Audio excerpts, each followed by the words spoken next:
Releasing your music. If you've got great songs, people need to hear them. This week we speak to Zach Hangauer, an ex-label owner who runs the website howtoreleasearecord.com.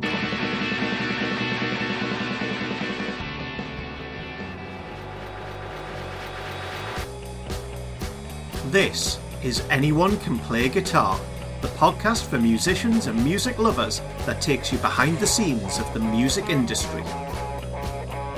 This week is brought to you in partnership with MGR Music. Ever wanted to learn an instrument, hone your skills, or pick up something completely new? You can get so far by yourself, however professional guidance can make all the difference.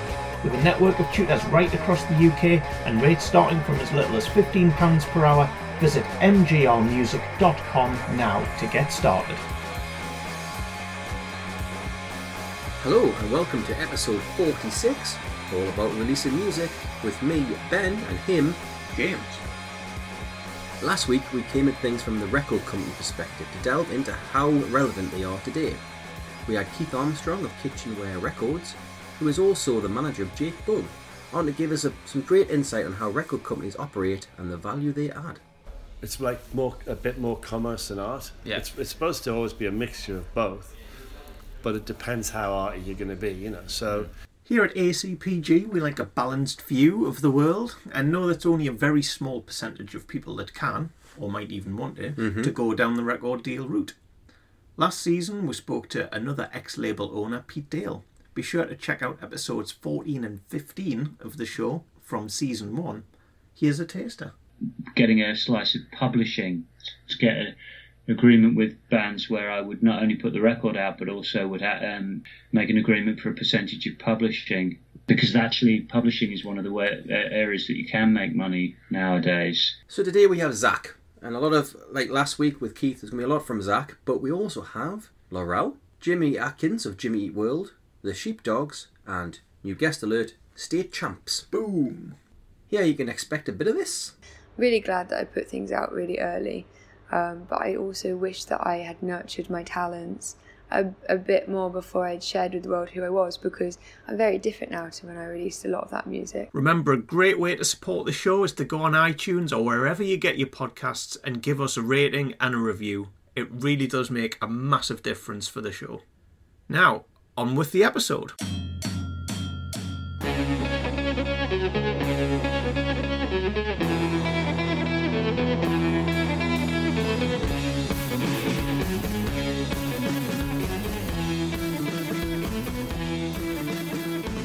So as Ben said, the bulk of this episode centres around the conversation with Zach. He first started a record label, Range Life, back in 2005 in Kansas, that ran all the way up to 2012. That's pretty impressive. It's a decent run. Yeah. The shift in the industry essentially prompted Zach to move on to other things. However, he still has a passion for music and helping upcoming artists, which led to the creation of his website. Howtoreleasearecord.com is definitely worth a visit for any musician out there looking to release their own music. It's nicely paired with this podcast, really. So this is a really great resource. Get yourself on there, have a look. So here's Zach to give a bit of an idea of what it's all about. The idea is to really give a kind of bird's eye view to musicians, because I think it's so easy to have the kind of the blinders on. You know, you've been so caught up and just, I mean, it's such a feat just to have something recorded that you like, right? Yeah. If you've got, you've made the songs, you've worked out all the parts. I mean, you've actually gotten into a recording studio, you've multi-tracked, you've done all of this. I mean, it feels like such an accomplishment. And so this site, I really wanted to kind of be a quick snapshot of all of the things that you need to consider moving forward from that point. This episode picks up at the point where you've written your song and you've recorded it. You have the product. You have something. Before Zach gets into things like digital distributors, which is a topic in itself, he kicks off with what he badges as preparing the file. And first up are file types. When we started out, we knew that we had an MP3 file. That was the big thing, wasn't it? MP3. We knew that's what files typically were. If you ripped them off a CD that you bought from a shop. But we also have a WAV, also known as a WAV file, and AIFF. But why do I even need to care about these? Well, you need to care about them because you want the highest quality audio that you can have, and so aesthetically, you want a WAV or AIFF file because there's so much more information in the file that you have a better sounding song. But you also need to consider these things because if you're going to take that next step, which is mastering and or putting your music through a digital distributor, there are exceptions, but for the most part, you can't do that with MP3s. And MP3s are the really compressed version of a WAV or AIFF. So you lose so much information in the file that you just don't have as rich of a sound and audio experience. And so I think it's good that mastering engineers and the digital distributors will make it really clear what their expectations are for what you can submit, because they want to have the highest quality. They want to provide the highest quality experience they can for the end listener. So this is really standard stuff, and whether people are home recording and using Pro Tools or Logic or things like that, or whether you're in a recording studio with an engineer, it's pretty standard to bounce your final mixes as waves. It would be weird to do it as MP3s. Now this leads us on to mastering. I remember when we first heard about this, magical thing that once you've recorded your song, someone can do something to it that makes it better. Did they ever do something? So it's kind of right. Is it worth it? What's actually involved? So Zach starts to demystify what the hell's going on with this process called mastering your music. Cool. Yeah. The easiest demystification is just do it. Don't think about it. Click on. There's lots of mastering engineers with different approximate prices listed on the site, and just find one of them and do it. The reason that you do that is because I think mastering it's just so tried and true that it makes your mixes sound better.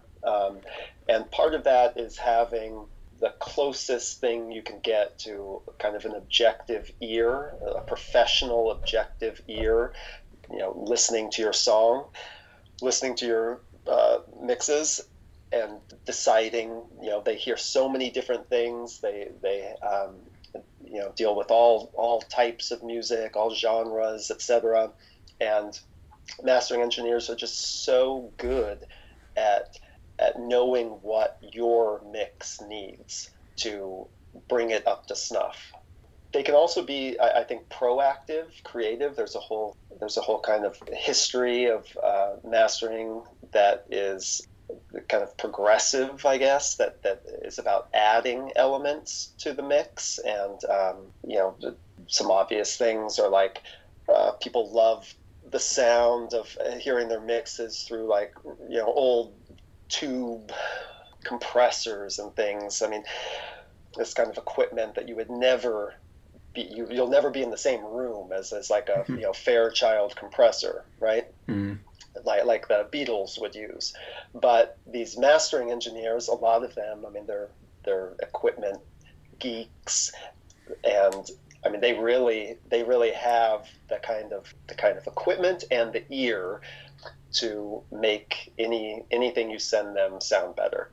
And so that's the thing. I mean, and that's speaking of it from an aesthetic standpoint. As an end listener, it's like everyone's masters sound better than their mixes. But there's also a lot of standardization involved, sequencing, fades, just consistency between songs. I think anyone who's done some recording has kind of had that experience. I think is really common. It's like you had what you thought were basically the same settings for all the different tracks, and yet you have one song that just sounds hot, and you have another song that sounds like it just doesn't have any pop, and it's like you can't you can't figure it out.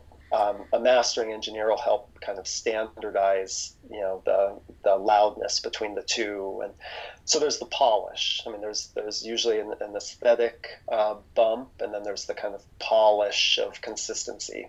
Well worth it, especially once you're in the realm of trying to release a record. There are going to be costs for people who are doing something on a real shoestring budget or trying to spend absolutely zero.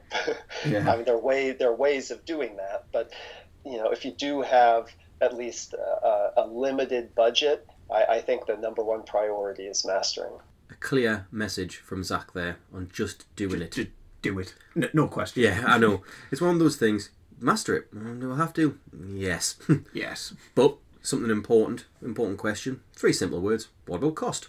Different mastering engineers will kind of do their pricing differently based on how, like, by the hour or by the song, or different rates for more songs versus less, etc. But so I did kind of approximations on the site, and the low end is $40 a song. The high end, as far as what I covered, is $75 a song. You can get a lot higher. I don't think you can get too much lower. There's some competition kind of in, I think, the lower end, but I hate to even call it the lower end, because quite frankly, I think some of the less expensive mastering engineers are better than some of the more expensive, but or at least are on par. We then spoke about UPC and IRC codes. You are loving this, aren't you? You are loving all these acronyms. Yeah. Now, it's not going to be for everyone, right? But it might be important. It can be, and it depends. So, they're mainly used for record labels, or at least for artists who've got a lot of songs and you want to have some kind of library ordering system of sorts. So, basically, if you want to hear more about it, and a lot of other things, check out the full interview with Zach that we'll release later in the series. Mm-hmm. The same goes for things like artwork and some of the smaller points that were talked about in terms of, like, the dimensions of the JPEG file and things that you need to get right. It's all stuff that goes on. If they missed the logo on iTunes, well, yeah, because your dimensions are slightly wrong. It's pretty key stuff. So your song's recorded, the file has been prepared, and it's been mastered. Mm-hmm. Definitely been mastered. Yeah. We now move on to distributing it. Mm-hmm. Right. So, what are the different types, and who are the various people out there? It's kind of a smorgasbord of distributors right now, and there's some very popular ones that are the kind of name brand distributors, and then there's a lot of upstarts. When we kind of first started with the record label, TuneCore and CD Baby were your choices. You didn't really have all of the upstart companies to choose from, and so the kind of the best thing you could say about the big names, TuneCore and CD Baby, is that they've been around the longest, and they've proven track records, and are clearly a lot of people use them. But I think that, you can do it for a lot less with some of these others.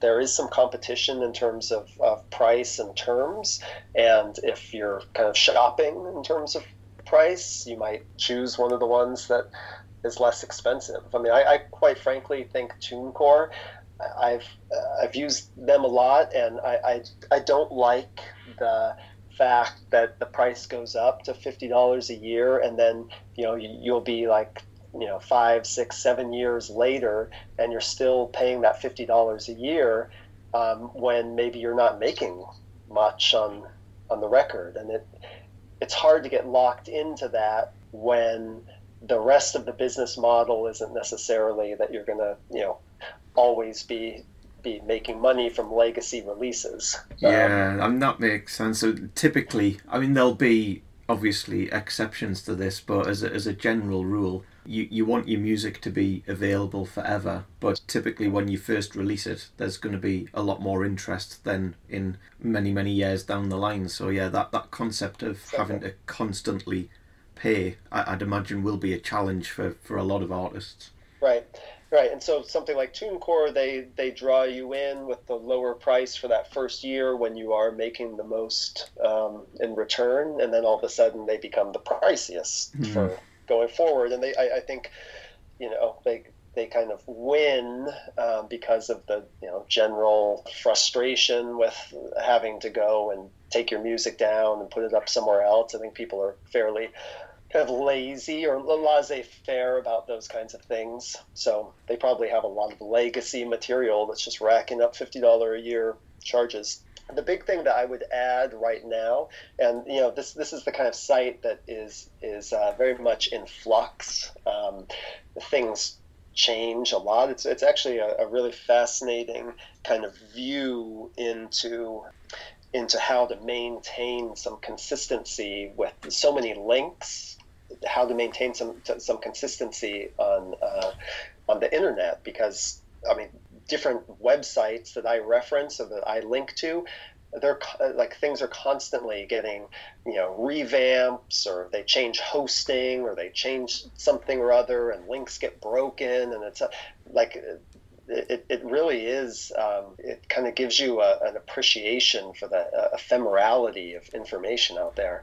But there's also a lot of progress being made in the industry, and things change there. So the biggest thing I would add to this section, and will add, is that that DistroKid, the distributor DistroKid, they Spotify bought or has a minority stake in DistroKid now, and so there's this very close relationship between Spotify and DistroKid. And so that I think catapults DistroKid really into being one of the main competitors for digital distribution. DistroKid, they actually, as a selling point, make it clear that they will get you your artist verification, badge on Spotify if you distribute through them to Spotify. And for a lot of people, that could set apart that option from the others, especially if cost and terms are kind of on par. Different models and approaches to consider to decide which is best for you and your music release plans. Touching on costs. Important. Always important. What should artists realistically expect back from distributors? Probably most people can expect back probably not a great deal of money. So that could be anywhere from, $0 to $100 or something for the year, or for the lifetime of the release. I think it's just that's really hard. I think most people kind of have to just face the flat line of in terms of financial return.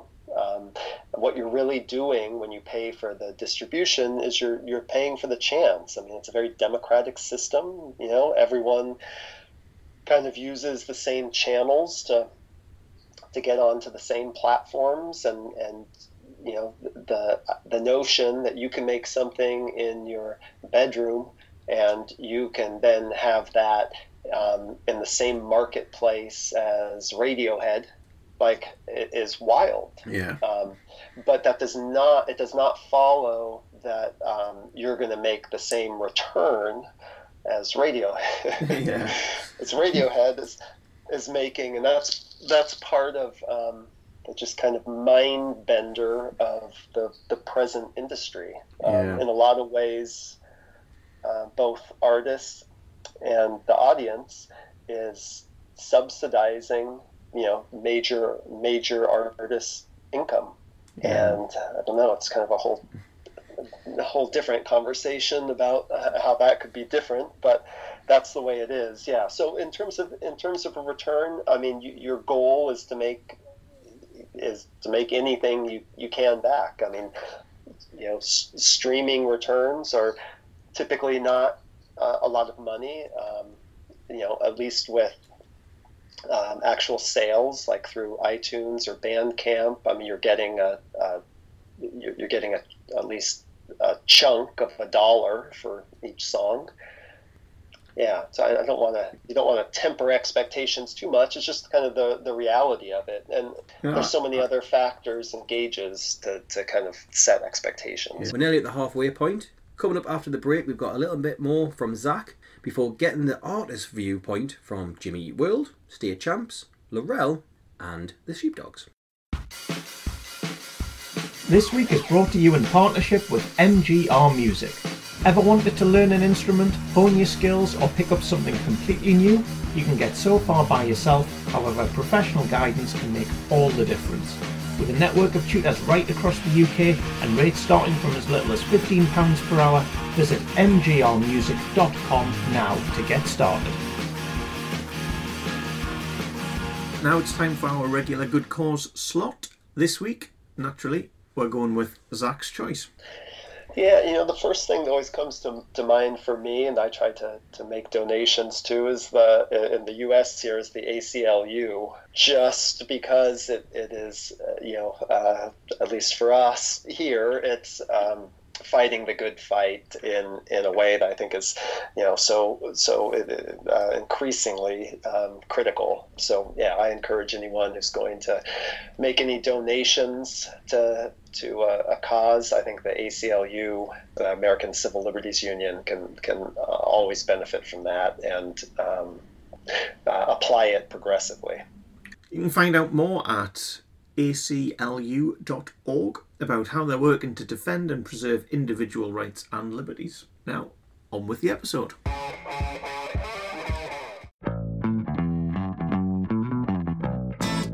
Before we speak to some artists, there's another component associated with listening to your music that we touched on with Zach.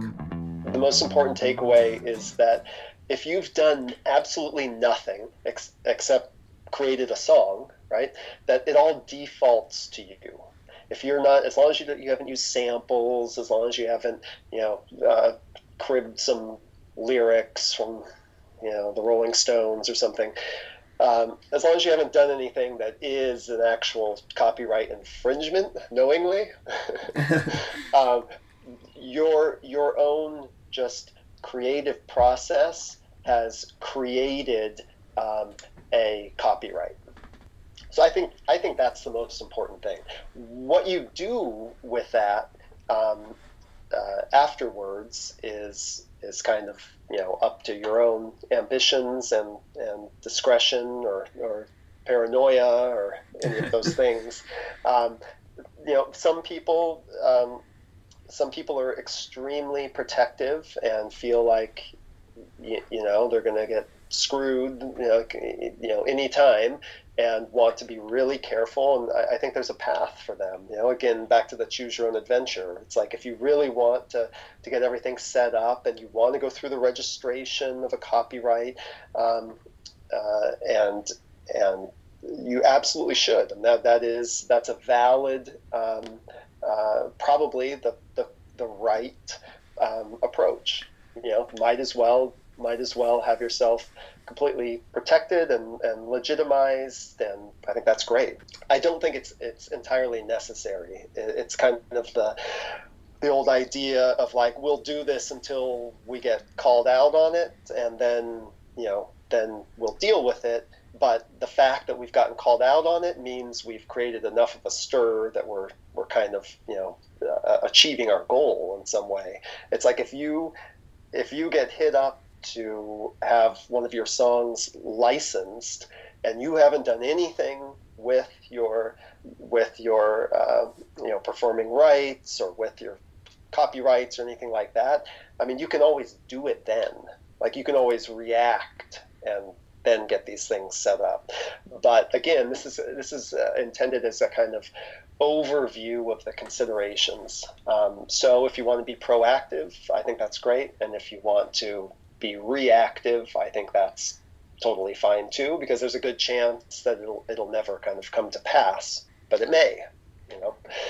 It is fairly easy to get set up, especially with performing rights and with sound exchange, to get set up to have any royalties collected. There's a simple process to do that, and nominal fees. to actually have to actually get like a publishing contract, I think it's a different level of the game that's not entirely applicable to really this site or the people who would want to use or would want to follow this site. I think it's kind of one in a million. Same with the licensing. It's really, really competitive and really tough, but it's I think empowering to kind of know what options are out there. Yeah, no, I like the point there that it's something worth doing, but perhaps in the range of all of these things that we're talking about today, this maybe doesn't need to be your top immediate urgent priority. It can come later. Right. Yeah, like the difference between mastering your mixes versus having all of your copyright set up. I mean, I think they're two different worlds. Like one seems really practical and it's going to be what everyone who encounters your music deals with, and the other is kind of like they're announcing the lottery numbers and it's your number. Yeah. So in terms of some of the licensing deals, from distributors will often offer a service of sorts for this. Is there value in getting a completely separate company if you did want to go down the whole licensing route, or is it easier perhaps to just go through your distributor? What's the pros and cons in terms of selecting who to use for when it comes to things like licensing? Right. And yeah, I would even throw in there this kind of new marketplace. I reference Song Trader in this, but this kind of new marketplace where people can independently compete for licensing opportunities. Yeah, well, so we're talking about one consideration is who gets a cut. Pretty much, anyone that you use will get a cut of any income you make from a licensing fee. If you have an actual agency, they're going to take 50%. Song Trader, this is one of those things that I need to update on the site, but I know they're taking, I think, a 40% fee now. Yeah, so everyone's going to take a cut, and part of the reason they take a cut is because they're advocating for you, and you can kind of gauge who's doing the advocacy that's valuable from the cut that they take. I mean, a licensing agency, if they've agreed to represent any of your music, I mean, they're going to advocate for it and try to get it placed in anything they can, because they stand to gain, just as much as you do if they get a license deal. But TuneCore, CD Baby, these are the options listed on the site that you can do publishing and licensing through. I don't think that their advocacy is nearly as personal or as curated as some of these other things. The benefit, though, is that you can just sign up for it, that you don't need to be like hand selected like you would need to be for a licensing agency. So it's worth doing if you think. I mean, I feel like that comes down to what to being real about what the product you have is. And if you think that it just seems kind of cinematic, or you're honest enough to say that this would be a cool instrumental section, I can just see this being a great background for a car commercial. I mean, hopefully that, unless that's your intention, and that I think is a good point, that you're competing with a lot of people who understand the licensing game, who are super talented musicians and composers, and their whole world is making music that they think they can get licensed. Right.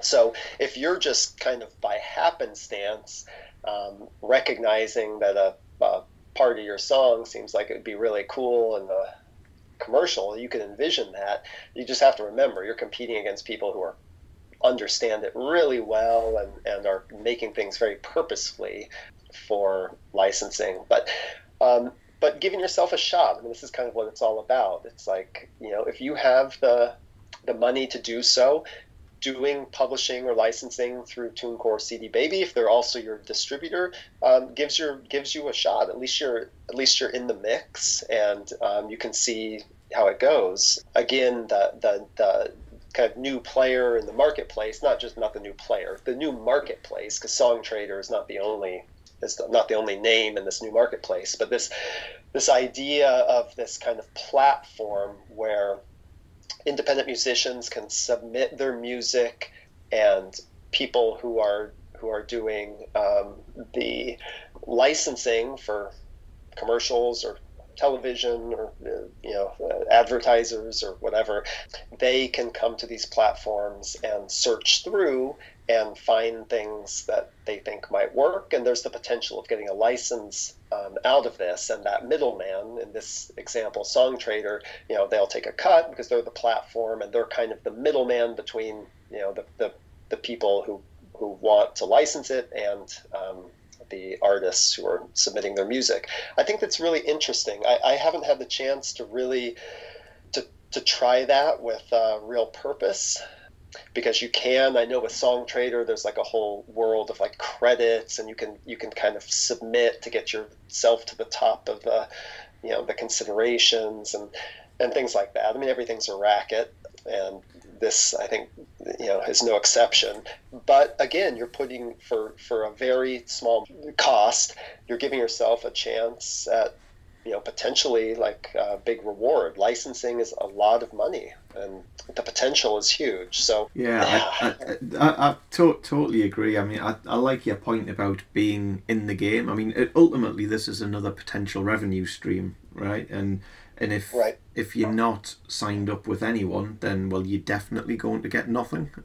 Exactly. Yep. Whereas I take your point in terms of, I mean, the way I look at this is, if you've got a CD Baby, I mean, how many different artists have their music on there, and how many have signed up to the licensing type approach through there? So realistically, I mean, how many artists will CD Baby be actively sort of pitching for licensing opportunities, versus if you go to a dedicated boutique that you've signed up with because they particularly like a particular one of your songs, then I think there's a potential of a greater, I guess, focus on your music. But then, I mean, the percentages are big as well in terms of the cut that they're taking, but it's clearly a case of, well, you wouldn't be getting these deals without these people. They're there to introduce your music to people that otherwise you wouldn't be able to. So I guess you getting 50% of something is still more than 0% or 100% of nothing. Exactly. Yeah. And I think it's also, I've had a few opportunities where I've given advice to friends' bands where there are kind of other things to consider, like that they have, an in, or they have a certain cachet where there's the potential to do these things independently. And that's like the ideal. I mean, if you can avoid that 50% cut to any of these companies and get a sweet, sync license out of it, then you've kind of won, really. And so some people, that may be a consideration, that, maybe don't do these kinds of things, don't get involved this way, but try to get into the mix otherwise, because there's a lot of other ways of getting exposure than, just being on these platforms. I mean, from the music blogs, for example. But if you're able to create a little buzz or a little interest from other channels, then you have a lot of leverage, a lot of potential leverage with things like licensing. Of course, that's the more buzz that you get, the more interest there's going to be from the licensing agencies who think that they may be able to monetize the buzz, and then then you have to make that decision whether you take the increased opportunities and give them the cut, or stay true. Very lucrative, but don't expect something instantly, if at all, maybe. In the full interview with Zach, we go on to talk more about our good old friends CDs and vinyls and whether they should still be considered for musicians today when releasing music. That's a good question. So now we've had some of the industry side of it with Zach. Let's get the artist input into releasing music. Starting with Laurel. The question was how long you wait until you put your music out there. So like when I was looking through your discography, I'm going back on 2014 when To the Hills EPs were starting to come out. So that's like 4 years, and I think it's quite rare these days to have like that whole nurturing of an artist. Yeah. How important is that to you to have that nurturing to like just become who you want to become? Yeah, really important. I think most people will get that in the time that it takes them to sign a record deal or get enough money to be professionally, funded to do it. For me, I didn't really get that, and that's one thing I look back on, and I wish I had a bit more time to figure out who I was before I started putting things out in public. Saying that, I'm glad that I did, because I wanted to put anything out, share my art, do everything. And some people I know are still, they're the same age as me, mid-20s, and they're about to put out their first thing because they've been too scared to put something out beforehand because they want it to be perfect. So there's like varying scales of it. Really glad that I put things out really early.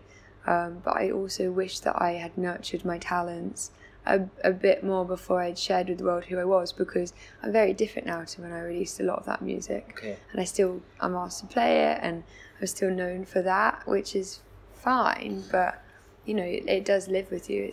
The internet doesn't go away. No, it definitely doesn't. Yeah. I really like that point, because I can like see both sides of it, actually. Yeah, because a lot of people, when they first pick up an instrument for the first time, you generally all sound awful. And there's obviously a point where you get to in your mind where you think it's good enough in your own mind to share. Yeah. But it's interesting. What if any sort of thought process did you go through at the point in time where you were getting to that point where you thought, this is now something that I want to share with people? I never had that. All I did, I wrote songs and I wanted to share them. That's Straight away. literally it, yeah. It's lucky that there was other people around. In fact, I wrote a song and my record label didn't want me to release it, so I put it online anyway because I really wanted to. Okay. Yeah, but that's what you're like when you're young. It's really good. In fact, now I think more about things. I want to get things right. And I mean, you have to eventually, if you're going to do it professionally and make professional albums, like it does need to be of a certain level. But I just wanted to get it all out there, show people what I'm doing. I do have that. I'm very expressive. That's why I write music. So as soon as I've written a new song and I'm happy with it, I want people to hear it.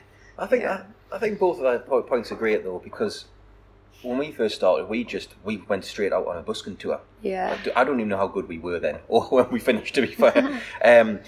But you could spend 10 years getting that perfect first single. Of course, so yeah. I think you're doing yourself a bit of justice to see you throwing it out willy-nilly. Yeah. Well, I could only just have released music now, but funny enough, like one of the songs we're playing in the set is called Blue Blood, and it is one of my oldest songs. Actually, I wrote it when I was 19, and I kind of fell out of love with it because the production's very different from what I'm doing now. It's a different style, but I started playing it as a band, and it occurred to me in the middle of it, I was like, wow, this is a great song. Like the writing of this, I would dream of writing another song as good as this. And I was like a lot younger. I didn't have as much experience in studios or writing, but arguably it's an incredible song that I would be stoked if I wrote that now. Mm-hmm. So it does, if you've got like artistry, it's like there's nurturing and building that talent, but there's always like the raw form of it which you happen upon, whatever age you are, really. For State Champs, it was a bit of supply and demand for them in terms of the timing of when they released their stuff. But I think we just felt like people wanted to hear an EP. We played a couple more shows after that, and we were like we had a very, very small local following. It was like people were like, "Oh yeah, that song's fucking awesome! Like you guys should do an EP." So we're like, we did. We found this guy like 2 hours away from us who charged like $1,500 for 4 songs or something. So we just saved our money and went and recorded with this guy and. Yeah, looking back, it sounds kind of shitty, but it's like no, I think it's a good way of doing it. Personally, yeah, it just takes a lot of. I also attribute, true. I attribute that to our initial success. Is that was back when leaks were really big. There was a website itleaks.com, and We put our own shit on It Leaked. We uploaded it right to the front of the fucking thing. We were like, for fans of whatever popular bands at the time, you know, like The Wonder Years, like Newfound Glory, whatever. And people would click it and be like, oh, cool, new band, free record, whatever. Yeah. And as much as I hate that that's how we did it, it worked. People were downloading our shit all over the world, and they were like, this band's pretty good. You know, I remember in like 2012, I shipped our first... I used to do our merch store back when we only would get 2 boxes of merch, and it would be in my mom's garage, you know, like, and I remember like very early on, like in the EP days before we released anything, any full lengths, there was a fan she was from Leeds, and her name's Ashley Wood. I remember to this day, and I remember being like, how the fuck do I mail a shirt to the UK? I'm like Googling, I'm like, how much it's going to cost us? Yeah, and I went down to the post office and I mailed it out, and I was like, it wasn't too bad. But it's just like things like that, like with the internet, with putting our things online, with all of that, with recording those EPs, you know, like, and making sure they sounded pretty good and putting them in front of people. That's what I attribute most of our initial success to. Just being places, being present. Another clear desire to get music released as soon as possible. Now, Jimmy Eat World have been around for a while, so they've kind of seen a lot of this, a lot of the changes and what's happened in the music industry and the record companies releasing your own music. What did they think about when releasing a new record that might be your 4th, 5th, 6th? But I don't know. I mean, like it's a really tricky thing, you know. Music changes every year, and people's tastes change every year, and I think the foundation of it all is just really basic things like be proud of your own work. Okay. Yeah. Like what is within your power, really? That. Not much else. Yeah, you're right. Yeah. You know? So it's like if you're being, you know, pretty vigilant about making sure that, you know, think about who you're doing any of this shit for. Like, is it if it's for some imaginary demographic of listener, like, what are you doing? You know, I think I totally agree.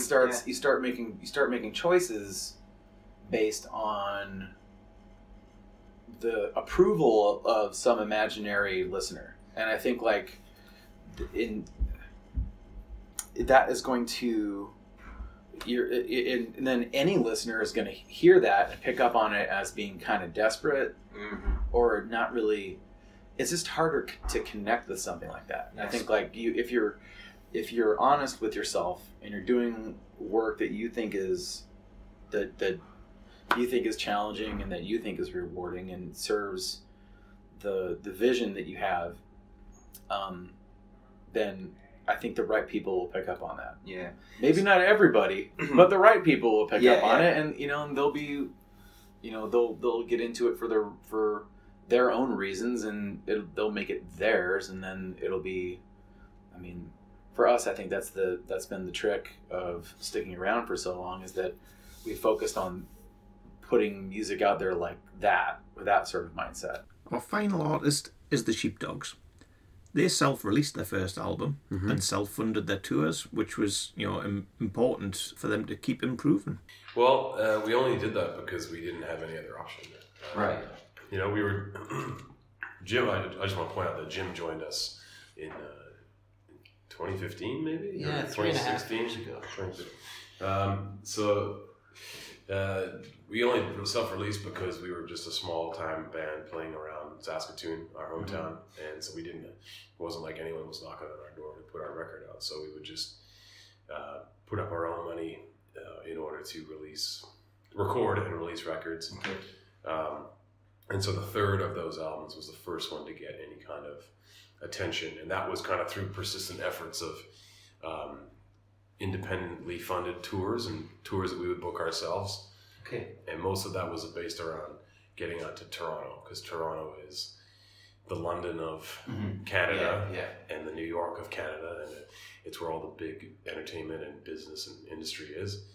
The downside is that if you were to drive from Saskatoon to Toronto and not stop driving, it would take you 33 hours to get there. It takes a while, doesn't it? So it's like driving to Russia or something like that. So did you consider moving to Toronto? Yeah, we did, but it wasn't.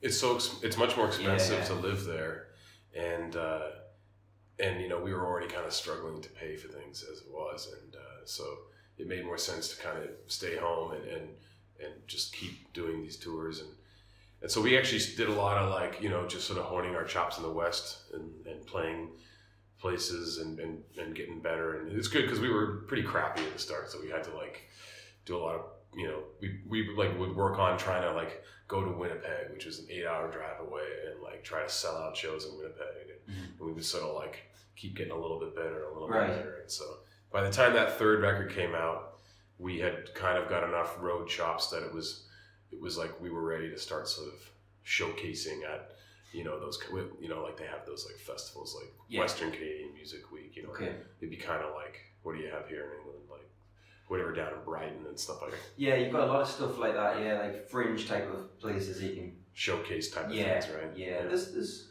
one in Manchester started getting a lot of traction. Yeah. Get a lot of big bands there actually. Yeah, that's kind of doing those things. Only by the third album were they actually ready. Now, the importance of doing everything yourself, at least for a while. So the self-release, I did have a question written down, would you recommend it? But I suppose you didn't really have much of a choice, as you already said. So, what were the things that you did that worked well? And what were the things that you would see as another new band just try to avoid that? What were the things that the pitfalls maybe? Well, I think that it was good for us to do all the things on our own that we did because we didn't have much choice, like I said, but we learned a lot from doing those things because we had to do everything. Everything from,